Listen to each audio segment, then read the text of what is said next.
She walked out before sunrise, and he didn't even look up from his phone. Yoon Seo-rin had returned to Seoul 3 days earlier with one goal, and she'd already achieved it. She'd smiled at Min Jae across a dinner table while his wife sat 2 floors above them in their penthouse, asleep after a 30-hour surgery shift. Seo-rin had leaned close enough that her perfume would cling to his jacket, and said, "She was never right for you. You know that." And Kang Min-jae, the man who controlled billions, who made grown men flinch when he entered a room, had not told her to leave. That was 3 days ago. This morning, Dr. Zara Mensah placed a single manila envelope on his desk, set her keys beside it, and walked out of the penthouse before the city woke up. She took her medical bag, her passport, and nothing else. The envelope contained signed divorce papers. He found them at 7 a.m. He signed them by 7 a.m. and 4 minutes. Then he called his driver to confirm his 9 o'clock meeting. If you have ever loved someone quietly, loved them so completely that you forgot to make noise about it, and then watched them look right through you like you were furniture, drop a like on this video. Leave a comment with your city or country. I want to know how far this story has traveled, because something tells me it's going to go a long way. Subscribe to this channel and stay with me until the very end, because what Kang Min-jae doesn't know yet, what he is about to spend the rest of this story learning, is going to break something open in your chest. I promise you that. The penthouse was 52 floors above Seoul. On a clear morning, you could see the Han River from the master bedroom window. Zara had told him that once, early in their marriage, standing in her scrubs with a cup of tea going cold in her hand. She'd said it like it was a small gift she wanted to give him, just a quiet piece of beauty she'd noticed. Min-jae had nodded without looking up from his laptop. He couldn't have told you, 3 years later, whether the river was visible from that window. He'd never checked. The penthouse had 12 rooms. Zara occupied 3 of them in any meaningful way. The bedroom, the small study she'd converted into a reading room, and the kitchen, where she cooked on her days off. Not because she had to, but because it calmed her down after weeks of watching people's hearts stop and restart under her hands. She was a cardiothoracic surgeon. Her days were constructed around the distance between life and death, measured in millimeters and minutes. She came home, and she cooked jollof rice, and she was quiet about it. And Min-jae had found that quietness useful for 3 years without ever once asking what was underneath it. He was 35 years old. He ran the Hanul Syndicate, one of the most powerful criminal organizations in East Asia, through the polished front of Hanul Capital, a global investment firm with offices in 7 countries. He wore bespoke suits. He spoke in complete sentences that other men leaned forward to catch. He had never, in his adult life, been afraid of anything that didn't have a balance sheet attached to it. He was also, though he would not have used this word, lonely in the specific way that powerful men get lonely. Surrounded by people who needed things from him, dependent on his function, allergic to his actual self. Zara had been different in the beginning. Their marriage had been arranged by necessity, a strategic alliance brokered by mutual acquaintances, designed to stabilize a business relationship between Min-jae's expanding Korean interests and a significant West African trade corridor that Zara's family inadvertently controlled through inheritance. They'd met 4 times before the wedding. She'd been composed and precise and not particularly impressed by him, which he'd found either refreshing or annoying depending on his mood. She hadn't tried to charm him. She'd shaken his hand at their first meeting and said, "I'd like us to be honest with each other about what this is," and he'd respected that enough to agree. What it was supposed to be, a functional arrangement, separate lives, shared address, professional courtesy. What it had become, without his noticing, was something else entirely. He didn't notice because he was not looking. He was always looking somewhere else. Han Do-yoon arrived at the penthouse at 7:30 that morning, which was not unusual. Do-yoon was 38, Min-jae's longest-serving lieutenant, and the only person in his organization permitted to walk through the front door without an appointment. He'd been with Min-jae since before Hanul Capital had a logo. He knew where the bodies were, sometimes literally. He rang the bell, which he never did. Min-jae answered in his dress shirt, jacket not yet on, the signed divorce papers sitting on the desk behind him in the open study. Do-yoon looked at him. Then he looked past him at the desk. "She's gone," Min-jae said. It wasn't a question. "Her car left the building at 4:52 this morning," Do-yoon said. "She had 1 bag." Min-jae turned back into the apartment and Do-yoon followed, closing the door behind him. Min-jae picked up the divorce papers, tapped them against the desk to straighten the edges, and set them in the outgoing correspondence tray like they were quarterly reports. "Get these to the legal team," he said. Do-yoon didn't move. He stood in the doorway of the study and looked at the tray. "Min-jae see. The 9 o'clock is still on?" "It is." "Then we have," he checked his watch, "90 minutes." "She took nothing," Do-yoon said. "You understand that. She left the jewelry, the cards, the car, everything with your name attached to it. I'm aware of what she left." "I'm not sure you are." Min-jae looked at him then, really looked. Do-yoon had a particular face for when he was about to say something that would not be well received, very still, eyes slightly narrowed, jaw set like he was already bracing for the response. He had that face now. "Say what you're going to say," Min-jae said. "Not this morning," Do-yoon said, "but soon." He picked up the divorce papers from the tray without permission. Min-jae watched him do it and didn't say anything.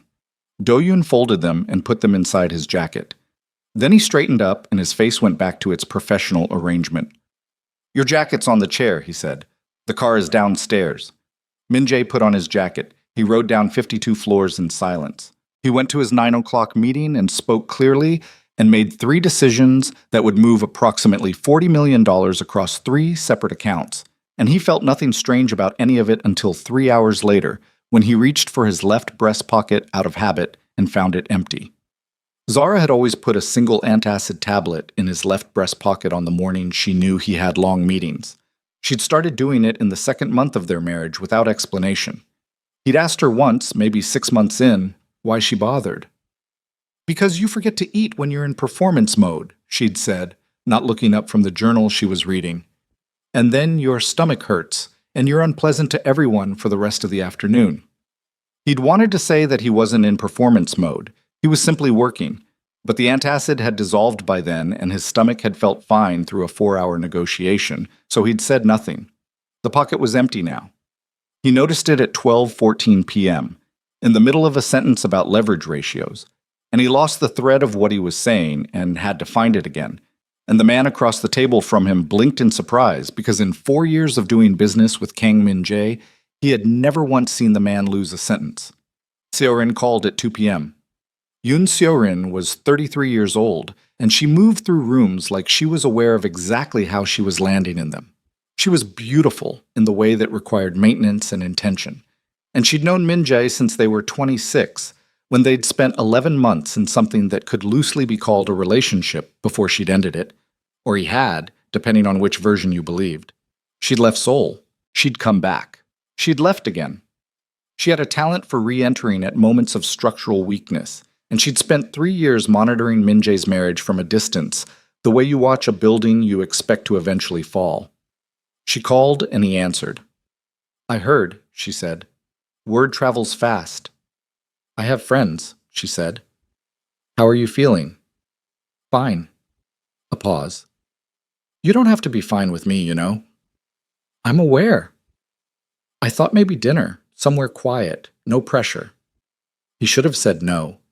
He knew, on some level that wasn't fully operational yet, that he should say no. But the penthouse was 52 floors up and 12 rooms large, and 3 of those rooms were going to feel very empty tonight.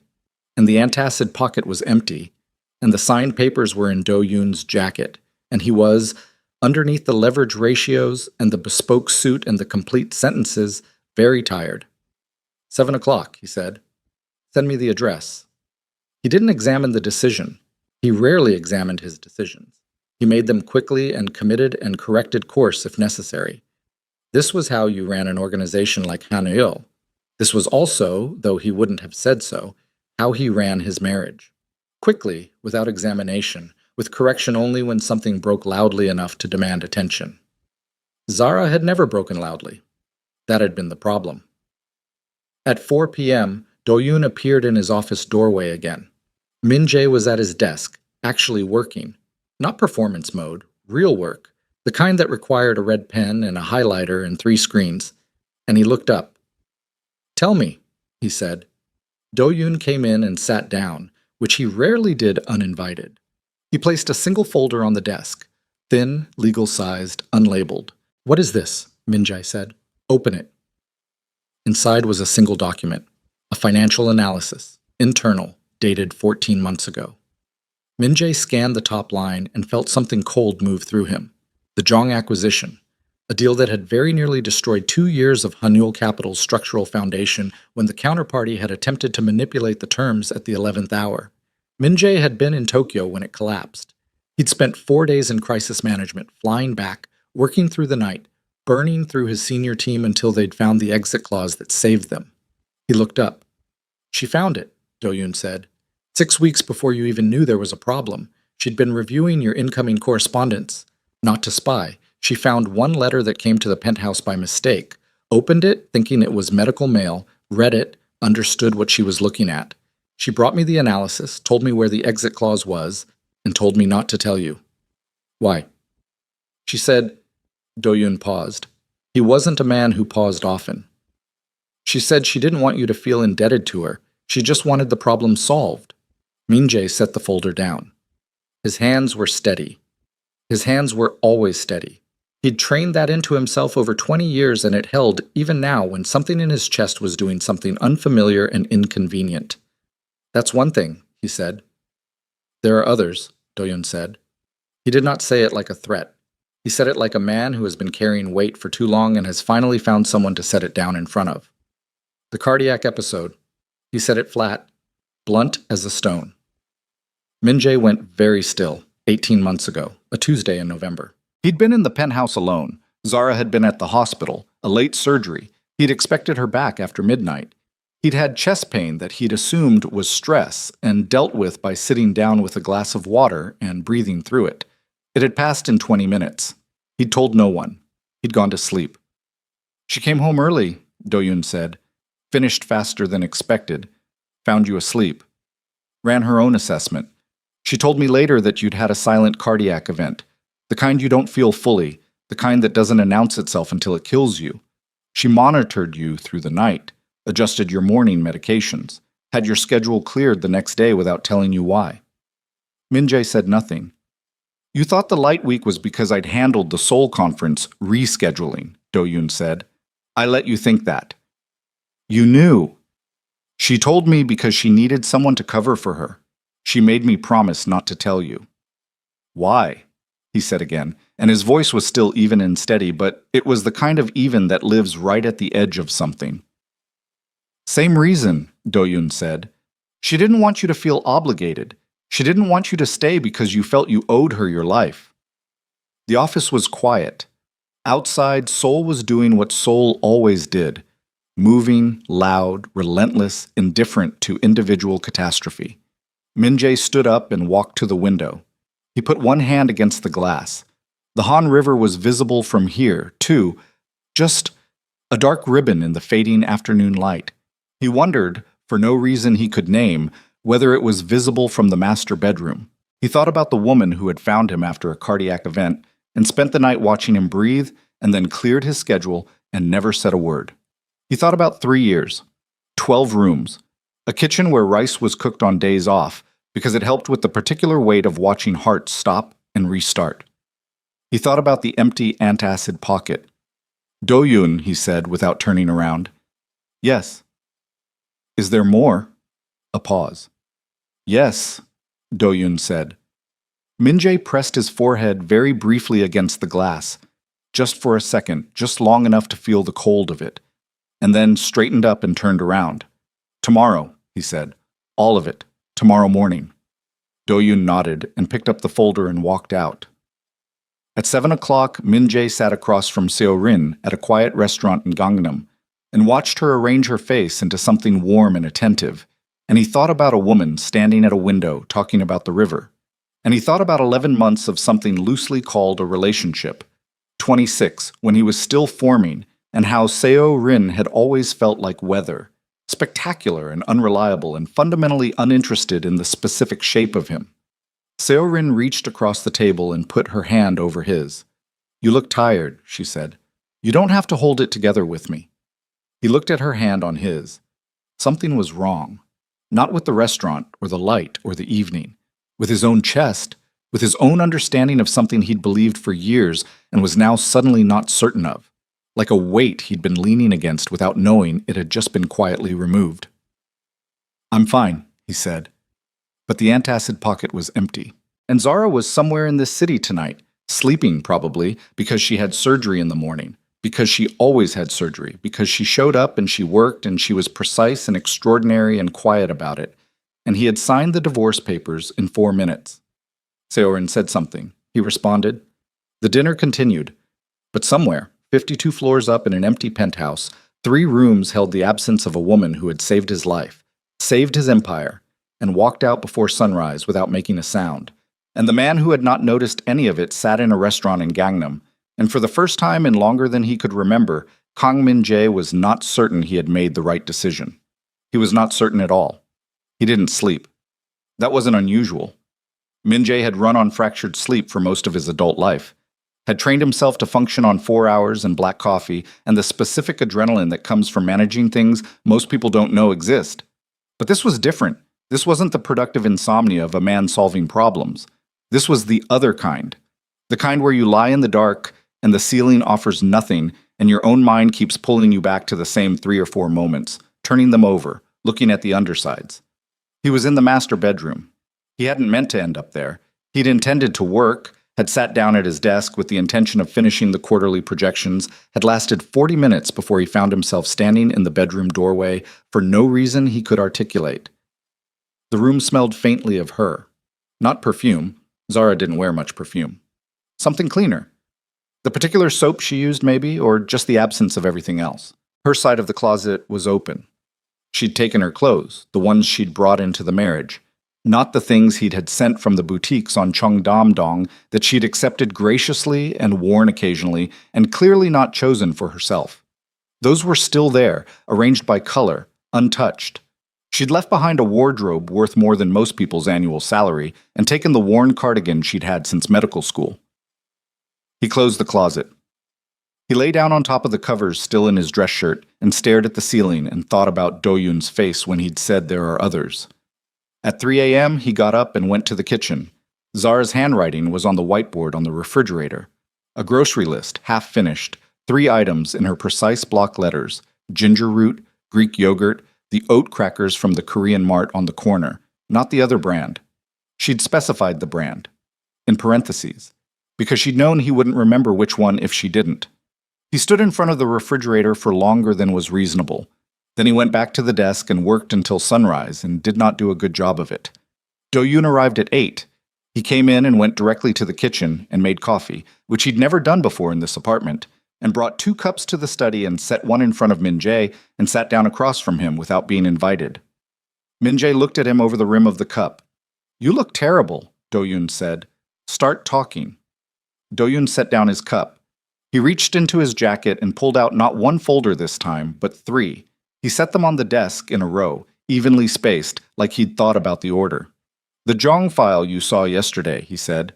"That's the oldest. 14 months ago." He tapped the first folder. 7 months ago. He tapped the second. "And this one," his finger rested on the third, "I put together myself. From things she told me over time. Individually, they're small. Together," he paused. "Together, they're not small." Min-jae pulled the second folder toward him and opened it. It took him about 90 seconds to understand what he was reading. He read it twice. His coffee went cold. The second folder concerned a man named Park Chul-soo, a mid-level financial regulator who had begun asking uncomfortable questions about Hanyul Capital's cross-border transfer structures 8 months ago. The kind of questions that, if they reached the wrong desk, could have triggered an investigation that would have taken 3 years and considerable suffering to resolve. The situation had been managed. Min-jae had been aware of it, had tasked his legal team with neutralizing it through legitimate channels, had believed it resolved when the questions stopped. The questions had stopped because Zara had treated Park Chul-soo's wife. He hadn't known that. The woman had come into the hospital under a different family name. She'd kept her maiden name professionally. The connection hadn't been visible. Zara had performed a successful procedure, had spent time with the family during recovery, had apparently formed a brief, genuine rapport with them, and then Park Chul-soo had dropped his inquiry. There was nothing illegal in what Zara had done. She'd treated a patient. She'd been kind to a family under stress. but she'd known who the woman's husband was. The folder contained a handwritten note in her script, a reminder to herself. PCS wife. Procedure. Thursday. Do not mention to M. She'd known, and she'd been professionally meticulous and personally warm, and the inquiry had evaporated. She had never mentioned it. Did she do it deliberately? Min-jae said. To protect the syndicate. Do-yoon was quiet for a moment. I think, he said carefully, she did it because she's a good surgeon, and the woman needed surgery. I think she also knew exactly who she was treating and handled it with intention. He paused. She didn't ask for anything from me when she told me. She said she thought I should know in case it became relevant. Then she never brought it up again. Min-jae closed the folder. His jaw was tight. He could feel it in his molars. That specific tension that lived in his back teeth when something was pulling at him that he didn't have the framework to process cleanly. The third one, he said. Drink your coffee first. Do-yoon. Min-jae si. Drink the coffee. He drank the coffee. It was cold and he drank it anyway and set the cup down. Do-yoon opened the third folder himself and turned it around to face Min-jae. It wasn't a financial document. It was a medical file. Partial, the pieces Do-yoon would have been able to access, not the full record. But enough. Patient, Kang Min-jae. Date, November 14th. Assessment notes in Zara's handwriting, terse and clinical. The kind of notes a doctor makes when they're moving fast and need accuracy more than elegance. Silent anterior event, moderate. BP unstable on discovery, stabilized over 4 hours. No intervention possible without disclosure. Patient sleeping, monitoring. Below that, in smaller writing, almost an afterthought. He won't tell anyone. Need to adjust AM medications without him noticing. Talk to DY. Talk to Do-yoon. She'd written it like a reminder. Like the most natural thing in the world was to quietly reroute her husband's medications and coordinate with his lieutenant and save the man's life without waking him up. Min-jae looked at the date. November 14th. He knew that date. It was the night before the Busan deal, one of the biggest single transactions Hanoel had ever executed. He'd woken up the next morning feeling, he remembered now, oddly clear-headed. He'd assumed he'd slept well. He hadn't slept well.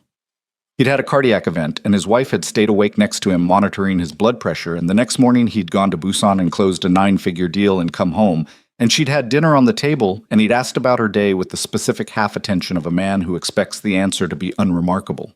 He couldn't remember what she'd said. He stood up abruptly, the chair scraped back. He walked to the window and stood with his back to Do-yoon and breathed through his nose slowly, the way he'd trained himself to do when something was threatening to come apart at the edges. Why? He said. He wasn't asking about any specific thing. The word was just the thing that came out.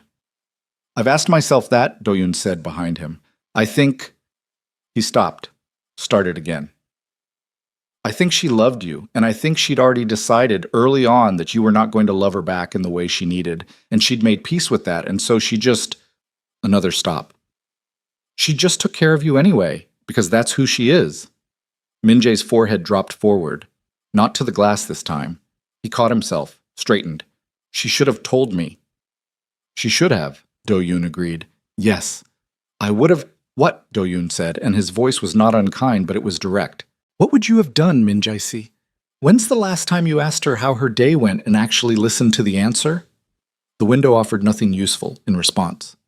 I'm not your enemy here, Do-yoon said, but I've watched this marriage for 3 years, and I watched her disappear inside it 1 centimeter at a time, and I kept my mouth shut because it wasn't my place and because she asked me to.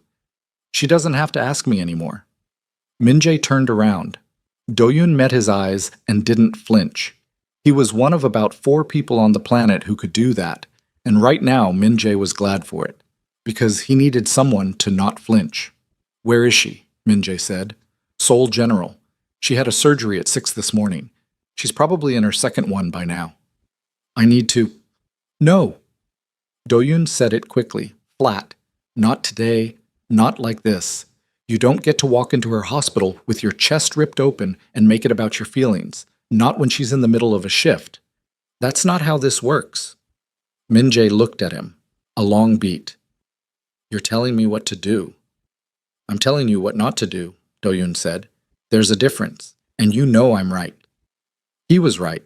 Min-jae knew it and hated it in the specific way you hate the people who are right at the moments you most want to act. He sat back down. What else do I not know? He said. Do-yoon hesitated. And that hesitation, from a man who did not hesitate, landed in the room like a dropped weight.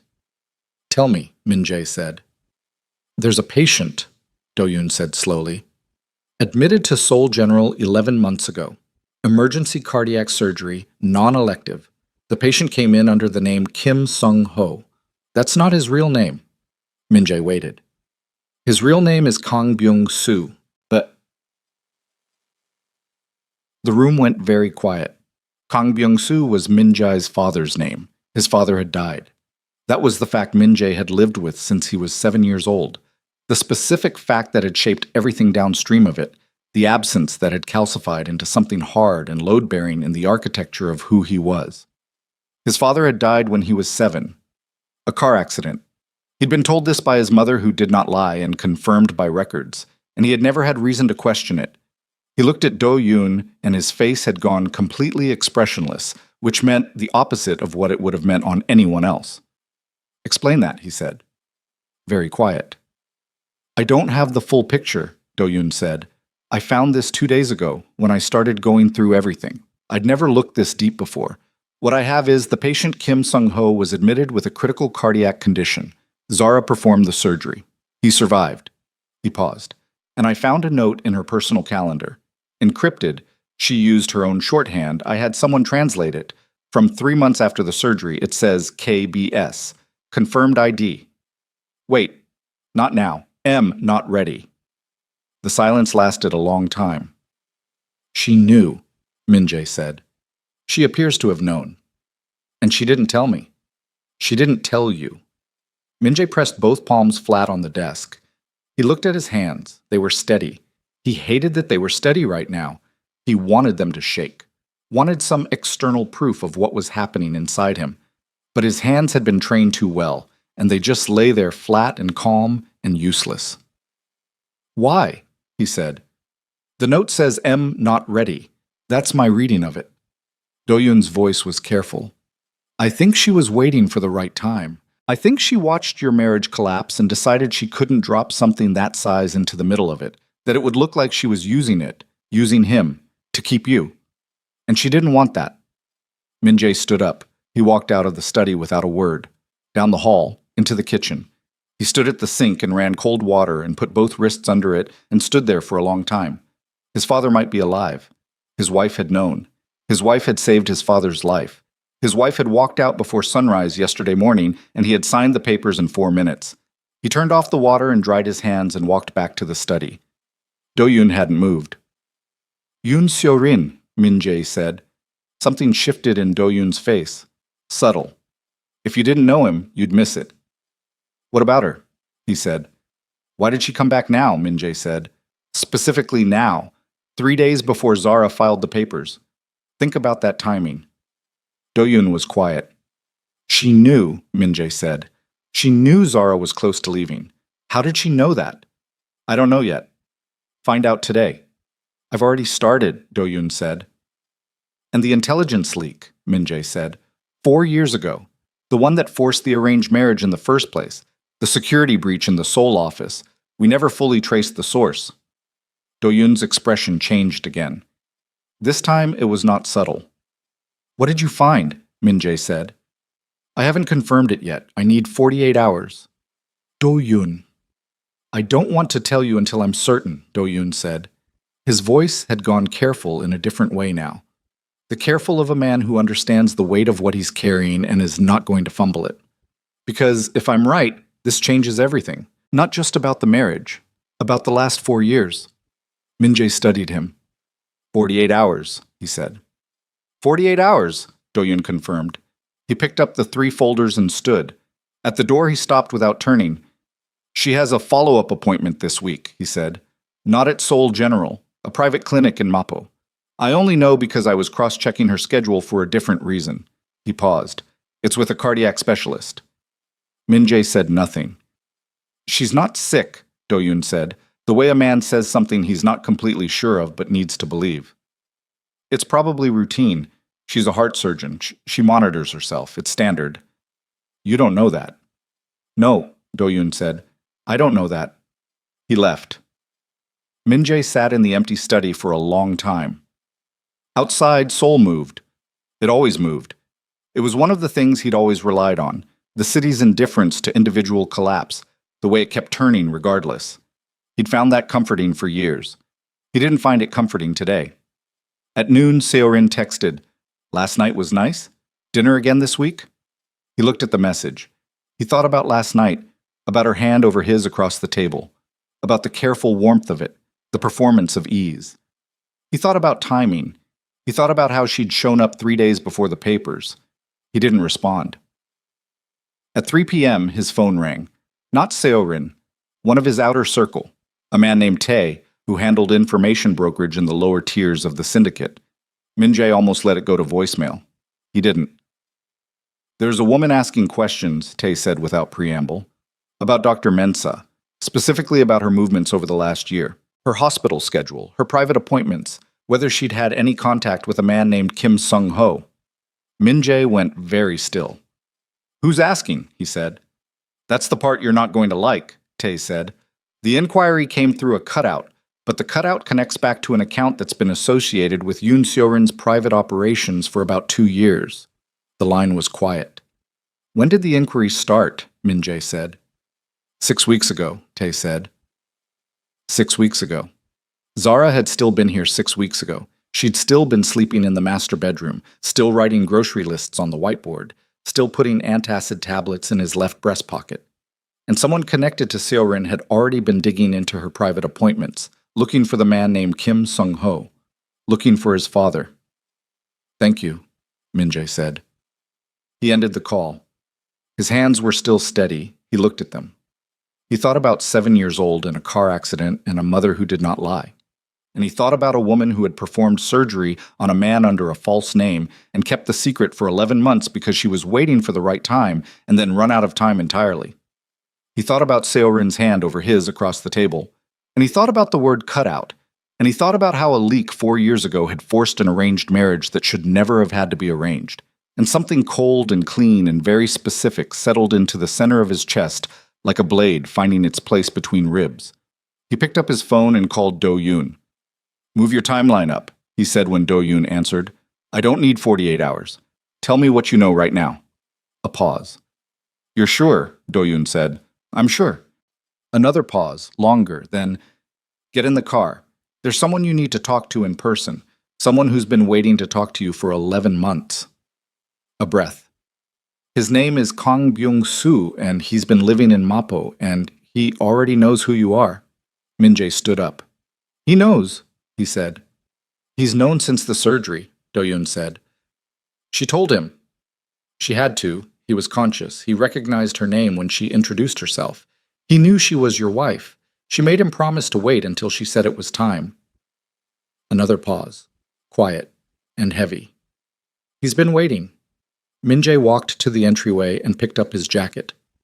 "There's one more thing," Do-yoon said. "The Mapo clinic appointment. I ran it down." Min-jae stopped moving. "It's not routine," Do-yoon said. The apartment was very quiet. Outside, Seoul turned and turned and turned. "How bad?" Min-jae said. "Early stage," Do-yoon said. "Treatable. But it's real. She's been managing it for 7 months." 7 months. She'd been managing a heart condition for 7 months. She was a cardiothoracic surgeon. She knew exactly what she had, exactly what it meant, exactly what it could become if she wasn't careful. She had spent 7 months navigating that alone, inside a marriage where the man she lived with hadn't noticed, and she had never once used it as leverage, never let it become a reason for him to stay, never let illness become the hand she played when the cards were running out. She'd just packed her one bag and left. Min-jae put on his jacket. "I'm coming down," he said. The car took 40 minutes to reach Mapo. Min-jae sat in the back and did not look at his phone and did not speak to the driver and watched Seoul move past the windows in the specific way it moves when you are inside something that has not finished happening yet. The city flat and bright and indifferent, the Han River appearing briefly between buildings and then disappearing again.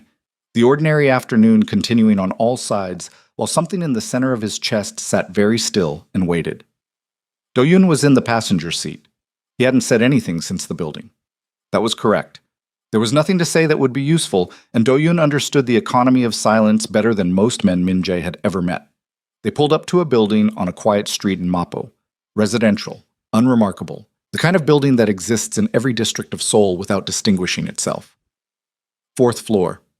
Do-yoon had been here before, clearly. He moved through the entrance without checking his phone, pressed the elevator button without hesitation. Min-jae followed. His heartbeat was regular. He could feel it, tracking it the way Zara must have tracked it that November night. Steady, reliable, deceptive. The elevator doors opened on 4. Do-yoon knocked on a door at the end of the hallway. 3 knocks, deliberate. A pause. Then the sound of movement inside. Then the door opened. The man on the other side was 63 years old, though Min-jae would not have been able to say that with certainty from looking at him. He was thin in the way of someone who had been seriously ill and was not entirely finished being ill. His hair was mostly white. He wore a cardigan and house slippers, and he was holding a mug of something hot. And he looked at Min-jae with the specific expression of a man who has been preparing for a moment for 11 months and has now discovered that preparation does not actually help. Min-jae stood in the doorway and looked at him. He had his father's hands. He'd never known that, had no memory of his father's hands from when he was 7, but he looked at the man's hands around the mug and something in his body recognized them before his mind did. Some cellular thing, some knowledge that lived below language. Nobody spoke. Then Kang Byung-soo stepped back from the door and said quietly, "Come in." The apartment was small and clean, books on most of the horizontal surfaces, a window with the curtains half open, a kitchen that smelled of barley tea, everything modest, deliberate, the home of someone who had made a decision at some point to take up less space. Byung-soo set his mug on the kitchen table and lowered himself into a chair with the careful movements of a body still rebuilding itself. Do-yoon stayed near the door. Min-jae sat down across from his father and put his hands flat on the table and looked at him. "You let her keep this secret," Min-jae said. Not hello, not how, just that. Byung-soo met his eyes. "She asked me to wait. I agreed." "She's been gone 2 days." "I know." "You know." "Do-yoon told me." Byung-soo looked at his hands around the mug. "I was going to reach out. I didn't know how." "You've had 11 months, Min-jae said. "Yes." No deflection in it, just the word with its full weight. Min-jae breathed through his nose. In the room, the silence had texture. Not empty, loaded. The kind that accumulates between people who share something irrevocable and have not yet found the language for it. "You didn't die," Min-jae said. "No." "My mother told me you died." Byung-soo was quiet for a moment. "Your mother believed I died. I let her believe it." He looked up. "That was the worst decision of my life. Not one of them, the worst. I've had 30 years to understand exactly how bad it was." "Then explain it," Min-jae said. Briefly, "I was in debt," Byung-soo said. "The kind you don't come back from. People I owed money to were not people who accepted payment plans. Your mother and you were the leverage. If I stayed, you were the leverage." He stopped, pressed his lips together. "I staged the accident. I paid someone to file the report. I disappeared." A pause. "I thought it would keep you safe." "It didn't," Min-jae said. "I know that now." "I was 7, Min-jae said. His voice was flat. "I was 7 years old." Byung-soo said nothing. There was nothing to say to that. Min-jae stood up. He walked to the window and stood with his back to the room and looked at the street below. Ordinary, pedestrians, a woman with a grocery bag, a man on a bicycle. Afternoon proceeding normally on all sides. He stood there long enough that his breathing evened out. Then he turned back. "Zara found you," he said. "I came into Seoul General in critical condition," Byung-soo said. "I'd had a cardiac arrest in a taxi. I didn't have proper identification. I haven't used my real name in 30 years. I had a card in my wallet with a false name. They admitted me as Kim Sung-ho." A pause. "She performed the surgery. Afterward, when I was conscious, she introduced herself. Dr. Mensa. Her Korean name badge also listed her legal name. He looked at Min-jae steadily. Kang Zara. Your family name, I recognized it. You told her. I asked her if she was your wife. She said yes. I told her who I was. He paused. She didn't react the way I expected. What did you expect? Shock, maybe anger. She was very calm. She sat down in the chair beside the bed, and she asked me questions. Medical questions first, then careful questions about my history, about what I'd known, what I didn't. She listened for a long time without interrupting. Byung-soo's voice was careful, precise. Then she said, I'm not going to tell my husband today. I need to think about when is right. She asked me to wait. And you agreed. She'd just saved my life, Byung-soo said simply. And she was... He stopped. She was the kind of person you trust. You can tell, sometimes, quickly. She was that kind. Min-jae looked at him. He thought about Zara at a bedside. The particular quality of her attention when she was in clinical mode, focused, precise, unhurried.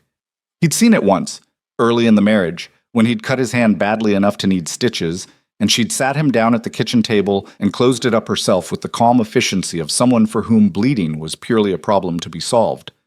No dramatics, just attention and competence. He thought at the time that it was a professional reflex. He understood now that it was simply who she was. Did she visit you? He said. Every 2 weeks, Byung-soo said. After I was discharged. She'd check on my recovery, adjust my medications. She brought food sometimes. A pause. We talked, not about you mostly, about other things. She had a good mind for more than medicine. I enjoyed talking to her. Every 2 weeks for 11 months.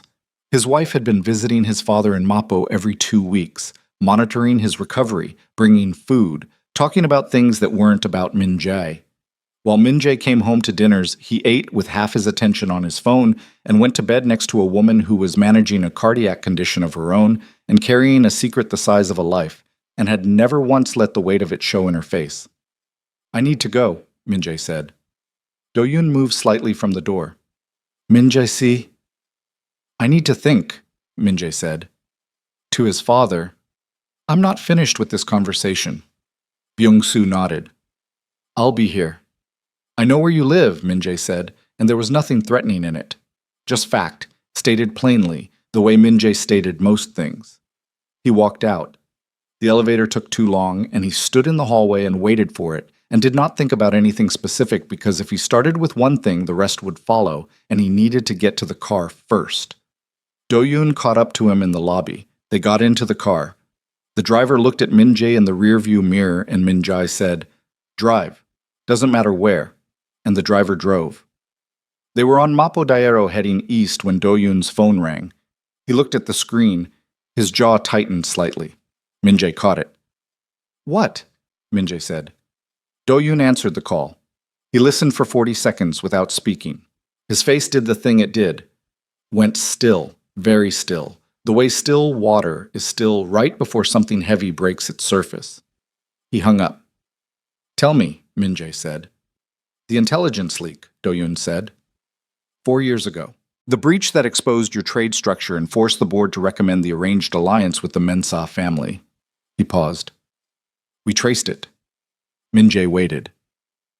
It originated from inside Hanul Capital's Seoul office, Do-yoon said. Specifically from a terminal that was accessed using credentials belonging to a former executive assistant, the assistant who worked in your department at the time. Min-jae's mind moved through the timeline. 4 years ago, his department. He ran through the staff, 2 assistants at that point, both vetted, both cleared. Which one? He said. Neither of them directly, Do-yoon said. Their credentials were used without their knowledge. The access was remote. Someone with intimate knowledge of the internal login structure who had previously had legitimate access. He paused. We cross-referenced access history against visitor logs, digital footprints, external contacts. It took the team 6 hours today. Another pause. The breach traces to a private device, a device registered to a consulting company that dissolved in year 2 of your marriage. He looked at Min-jae. The company was a shell. 1 director, 1 investor. Min-jae felt something close in his chest like a fist. Seorin, he said. Yoon Seo-rin engineered the leak, Do-yoon said, 4 years ago, before she left Seoul. She manufactured the intelligence breach that destabilized your operations and triggered the board's pressure for the strategic marriage. He said it without inflection, the way you say something when you've had 30 minutes to absorb it and still haven't finished absorbing it. She created the conditions for your arranged marriage. She created the problem she believed would eventually solve itself, that the marriage would fail, that you'd come back to her. She's been waiting 4 years for that outcome. The car kept moving. Outside, Seoul turned. A fruit stand at a corner, a woman adjusting a child's backpack, a delivery motorcycle weaving between lanes. Min-jae sat with it. 4 years. Seo-rin had detonated something inside his organization 4 years ago and then stepped back and watched it chain react, watched it push him into a marriage she believed was temporary, watched it from a distance, and then returned to Seoul 3 days before the papers were filed because she'd been monitoring the marriage closely enough to know it was ending and she wanted to be in position when it did. She'd asked questions about Zara, about Kim Sung-ho. 6 weeks ago. She'd been trying to find the leverage, trying to understand what Zara knew, whether there was something that might make Min-jae want to stay. She'd been working this like an operation. She's been in contact with someone inside the organization, Min-jae said. It wasn't a question. Yes, Do-yoon said. We're identifying who. How deep? Unknown yet. Min-jae looked out the window. His reflection looked back at him. Expressionless, composed. The face he'd built for exactly this kind of moment. The face that meant nothing was breaking even when everything was breaking. Turn around, he said to the driver. Take me to the office. Do-yoon looked at him. What are you going to do? I'm going to finish this, Min-jae said. Seo-rin is at the Hanul Gala tomorrow night. Every board member, every senior executive. She's on the guest list. Do-yoon went still. You're going to do it there. I'm going to do it there, Min-jae said. In front of all of them. That's... Do-yoon paused. That's not how you usually operate. No, Min-jae agreed. It's not. He pulled out his phone. He stared at it. He thought about calling Zara. He didn't know what he would say. Your husband's father is alive and you knew and you kept it safe and you managed a heart condition alone for 7 months. And I signed the divorce papers in 4 minutes. And I don't know who I've been for the last 3 years, but I'm fairly certain it's someone I would not like very much. He put the phone away. I need to know where she is, he said. Zara? Do-yoon said carefully. She should know what's happening, Min-jae said. Before the gala, before I do this publicly. She deserves to know first. Do-yoon was quiet for a moment. She's at the hospital. She finishes at 8. I'll go at 8. Min-jae see. Do-yoon's voice had something in it he rarely used, a kind of careful directness, the tone of a man who is going to say the true thing even if it lands badly. Going to her tonight, the night before you publicly destroy the woman she might connect to the original marriage, that could look like you're managing her, like you're getting ahead of something. Min-jae looked at him. I'm not managing her, he said. I know that, Do-yoon said. But she doesn't know what you know yet. And she's been here before, being the last to know things in her own marriage. So you need to think about how you approach this. The car moved through traffic. Min-jae thought about it. He thought about what it meant to be consistently the last person to know things in your own marriage. He thought about Zara learning, through whatever eventual channel, that the woman who had engineered the conditions of their marriage had been working against her from the beginning. He thought about the specific cruelty of that. Not cruelty that was aimed at Zara directly, but the worst kind. The kind where you're simply not considered, where you're just an obstacle in someone else's geometry. Text her, he said finally. Ask if she's free tonight. Don't explain. Let her decide. Do-yoon took out his phone. From my number, Min-jae said. She should know it's coming from me. He handed over his phone. Do-yoon typed, sent, handed it back. They drove in silence. Min-jae watched the city. He thought about Seo-rin at the restaurant, the warmth of her hand, the performance of ease. He thought about 4 years of patient waiting, a leak precisely timed and precisely sized, the architecture of manipulation. Not stupid, actually, not at all stupid. It had nearly worked. It had in fact worked for 4 years and might have gone on working indefinitely. He thought about what kind of person could do that. Could manufacture a crisis, install a woman into a man's life as a placeholder, and then wait. His phone lit up. A message from Zara's number, 2 words. I'm free. He looked at it for a long time. Do-yoon glanced over. She responded? Yes, Min-jae said. What did she say? She said she's free. Do-yoon turned forward. The car moved. Outside, the evening was beginning, Seoul shifting from afternoon into the particular light of early evening, the city's neon beginning to assert itself against the fading sky. Min-jae put the phone in his pocket. He thought about the gala tomorrow. Seo-rin in the room, comfortable, positioned, believing the sequence was moving in her direction. He thought about standing up in front of the board and the executive team and every person who operated in the upper atmosphere of Hanul Capital and saying the true thing. All of it, the leak, the shell company, the manufactured crisis. The 4 years of patient predation dressed up as a love story. He thought about what it would cost him. Not the organization. The organization would survive, had survived worse. He meant the other cost.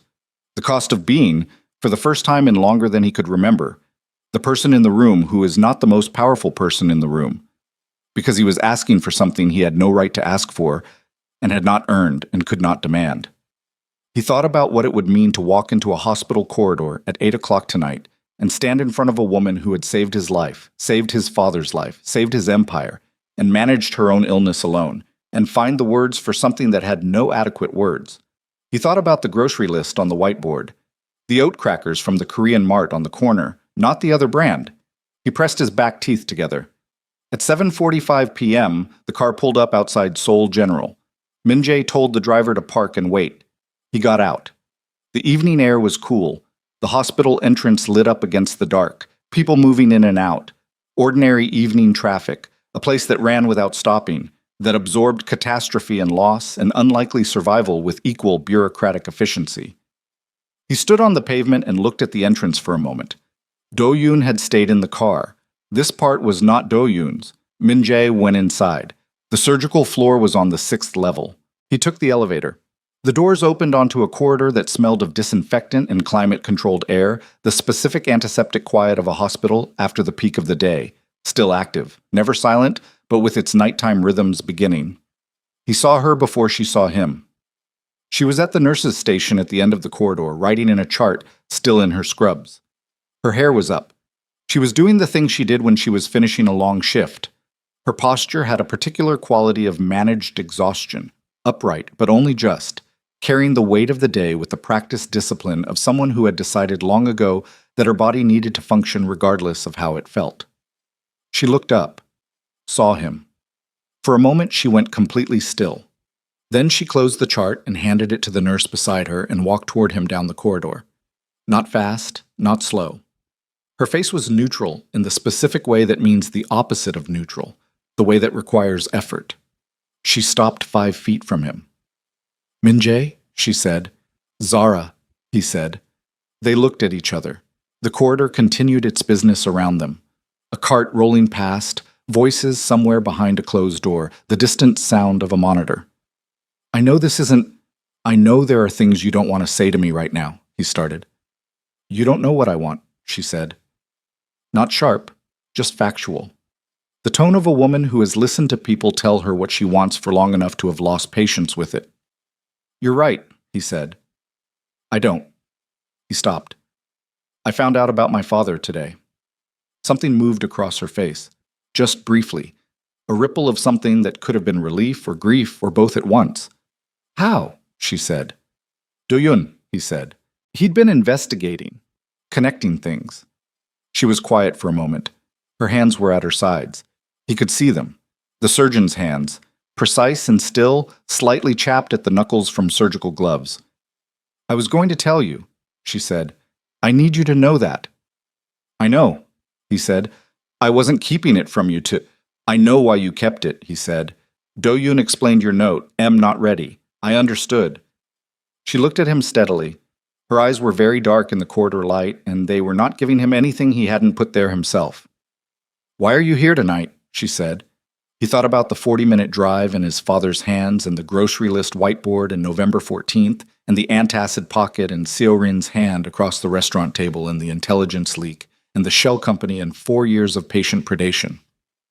Because tomorrow I'm going to do something in front of your board, and I wanted you to hear it from me first, he said. Her expression shifted. Careful. What are you going to do?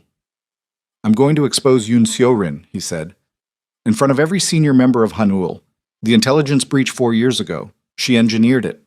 The leak that created the conditions for our arranged marriage. She manufactured it. She's been watching and waiting for 4 years for the marriage to fail so she could step back in. Zara's face went very still. She was asking questions about you, Min-jae continued. About Kim Sung-ho. 6 weeks ago. She was trying to find out what you knew and whether it was leverage she needed to account for. The stillness in Zara's face had moved into something harder. She knew about your father, Zara said slowly. She was looking, Min-jae said. I don't know what she found. If she found the connection... Zara stopped. Her jaw tightened. Then she would have used it, Min-jae said. Yes. The corridor was quiet around them. A nurse passed without looking at them. Somewhere a door closed. Zara looked at the floor for a moment, just a moment, then back up. You're going to destroy her career, she said. Not a question. Yes, he said.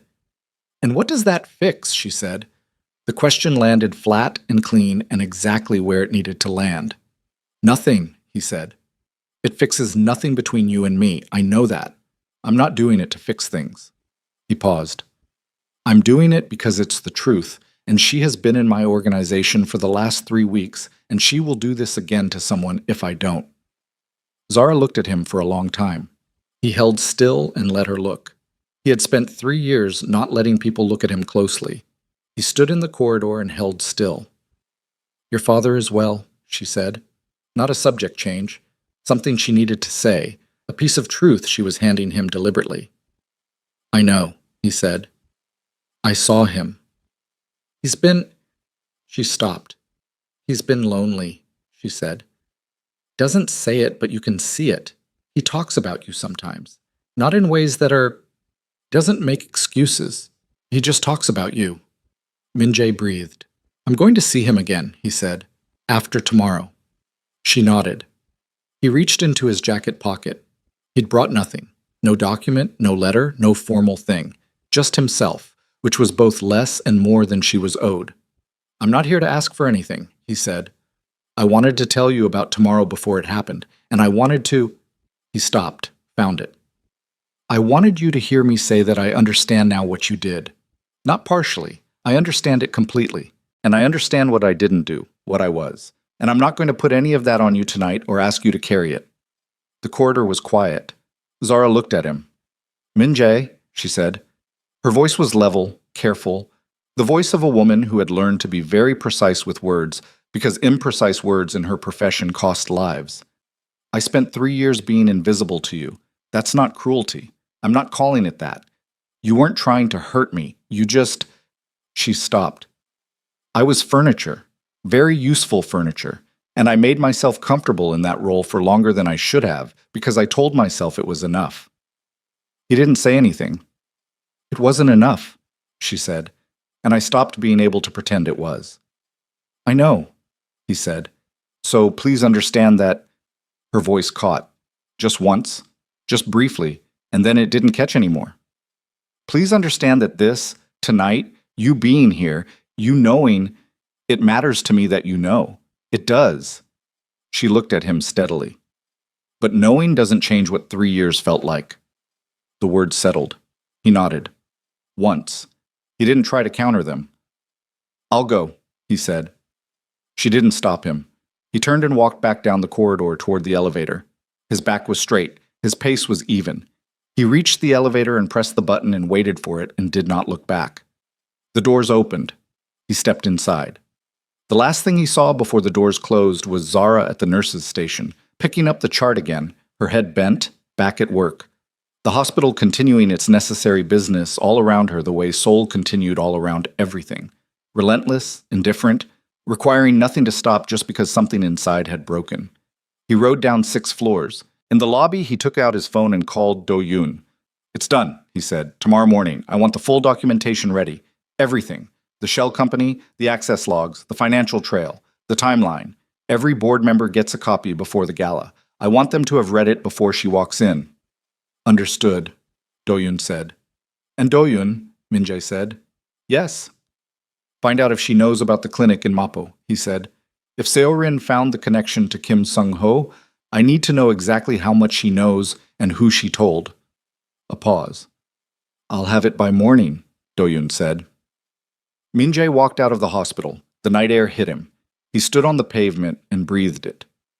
Tomorrow he was going to stand in a room full of people who had known him for years as the kind of man who controlled outcomes, who moved pieces without being seen moving them, who never let the personal become visible in professional space. Tomorrow he was going to let all of it be visible.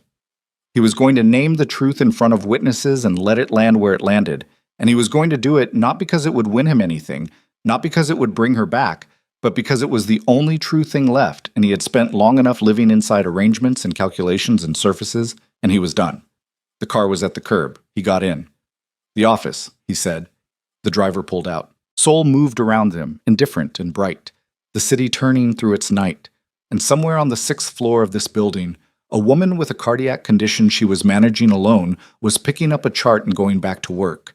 And Kang Min-jae sat in the back of his car and understood for the first time with complete clarity what it meant to be too late. Not in the way of tragedy, not in the way that closes doors forever, but in the specific grinding way that means you have to earn back every inch of ground you wasted, one day at a time, with no guarantee of arrival. He didn't sleep that night either. He worked instead, the real kind, the kind that required a red pen and 3 screens and decisions that would matter after this was over. Because Hanul still needed to run after tomorrow, the organization didn't pause for personal catastrophe. It never had. He worked until 4 a.m., and then he sat in the chair in the study and closed his eyes for 2 hours without sleeping, and at 6 he showered and dressed and stood in front of the bathroom mirror for longer than he normally would. He looked at his own face. He thought about what Do-yoon had said. You don't have to hold it together with me. Seo-rin had said that, across the dinner table, her hand over his. He'd thought at the time that it was intimacy. He understood now it was reconnaissance. She'd been reading him the whole time, calibrating, checking whether he was close enough to broken to be useful. He put on his jacket. Do-yoon arrived at 6:30 with coffee and a tablet containing the full documentation package, 47 pages, the complete intelligence breach investigation, the shell company filings, the access logs, the financial trail connecting Seo-rin's private consulting operation to the original leak. Clean, precise, sourced, the kind of document that ended things. Board members received their copies at 6 a.m., Do-yoon said. Encrypted personal delivery to each senior executive device. They've had 90 minutes. Have any of them called? Min-jae said. 3, Do-yoon said. Park from the investment division, Lee from legal, and Chairman Woo. Woo, Min-jae said. Chairman Woo Jae-hyun was 71 years old and had been on the Hanul board since before Min-jae took operational control. He was not a man who called before business hours for minor reasons. What did he say? Min-jae said. He said, and I'm quoting exactly, I'll be there early, make sure the room is set up properly. Min-jae looked at Do-yoon. He knew something was wrong, Do-yoon said. He told me he'd noticed irregularities in the original breach investigation years ago, but didn't have enough to bring to you. He said he's glad someone finally pulled it clean. Min-jae nodded, drank his coffee. Seo-rin, he said. Arrived in Seoul this morning on the first domestic flight from Busan. She spent last night there. We tracked the hotel booking. She's scheduled to arrive at the Hanul Gala at 7 p.m. Her name is still on the guest list. Do-yoon paused. She doesn't know about the documentation. Our contact inside her network confirmed last night that she has no idea this is coming. Good, Min-jae thought. Not because he wanted the advantage of surprise for its own sake, because the moment she knew it was coming was the moment she'd start managing her exit, and he needed her to be in that room, in front of those people before she had the chance to construct a counter-narrative. The Mapo clinic, he said. Do-yoon's expression shifted. Seo-rin found the connection to Kim Sung-ho 6 weeks ago. She identified him as your father 4 weeks ago. She has not told anyone. Our sources inside her operation confirmed she's been holding it, using it as a contingency. A contingency for what? If you tried to end things with her before she was ready, Do-yoon said. She was going to use your father as leverage, to complicate your relationship with Zara, specifically to introduce doubt about why Zara kept the secret, whether she was using the information herself. The kitchen was very quiet. She was going to tell you that Zara knew about your father and said nothing, Min-jae said slowly, and frame it as betrayal.